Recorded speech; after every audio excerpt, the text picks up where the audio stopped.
여권 내부에서 민주당 정청래 대표의 조국 혁신당 합당 제안 여파가 이어지고 있습니다. 국민의힘에선 이번 주로 전망되는 장동혁 대표의 복귀 시점을 놓고 관심이 쏠리고 있는데요. 네, 자세한 내용은 취재기자 연결해서 들어봅니다. 조한대 기자, 먼저 민주당 상황부터 전해주시죠. 네, 민주당 정청래 대표가 조국혁신당과의 합당 제안을 던진 이후 여권 내에선 갈등이 이어지고 있습니다. 정 대표는 SNS에서 1인 1표제 도입 찬반 여론조사 결과를 발표하며 당의 모든 의사와 진로는 당원들이 하라는 대로 하겠다고 밝혔는데요. 합당 문제도 똑같은 이치로 절차를 밟겠다며 변함없는 합당 추진 의지를 밝혔는데 비당권파는 반발했습니다. 강덕구 최고위원은 SNS에 뿌리 깊은 나무는 바람에 흔들리지 아니하고 당원의 뜻은 독단으로 꺾을 수 없다는 글을 올렸는데요.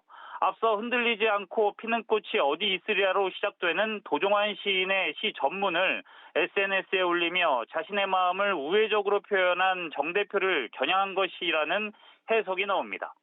민주당에서 내용 조짐이 보이는 가운데 혁신당은 상황을 예의주시하며 신중한 모습을 보이고 있는데요. 조국 대표는 민주당에서 논의를 진행한 뒤에 저희가 답을 해야 할 것이라고 말하기도 했습니다. 네, 이번엔 국민의힘 상황도 살펴보겠습니다. 장동혁 대표가 이번 주에 당무에 복귀할 걸로 보인다고요. 네, 박근혜 전 대통령의 방문을 계기로 단식을 끝낸 장동혁 대표의 당무 복귀가 이르면 이번 주 후반 이루어질 것으로 보입니다.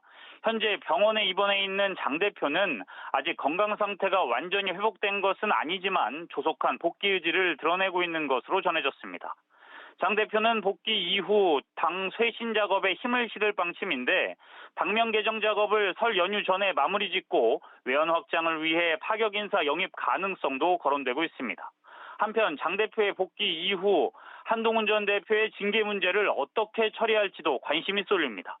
제명이 불가피하다는 기류 속에 한 전 대표를 내칠 경우 이른바 뺄셈 정치라는 비판에 직면하게 되는 형국인데요. 이에 따라 장 대표의 고심이 깊어질 것으로 보입니다.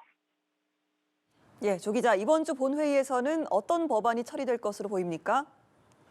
네, 오는 29일 본회의가 열릴 것으로 보이는데요. 아직까지 본회의에서 어떤 법안이 상정될 것인지에 대해선 여야가 논의해야 하는 상황입니다.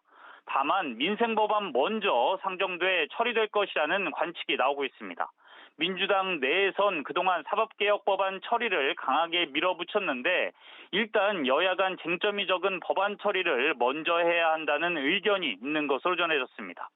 하지만 국민의힘은 민생법안 처리엔 공감하면서도 사법개혁법 처리를 시도하면 필리버스터로 맞서겠다는 입장이어서 관련 논의를 좀 더 지켜봐야 할 것으로 보입니다. 지금까지 국회에서 전해드렸습니다.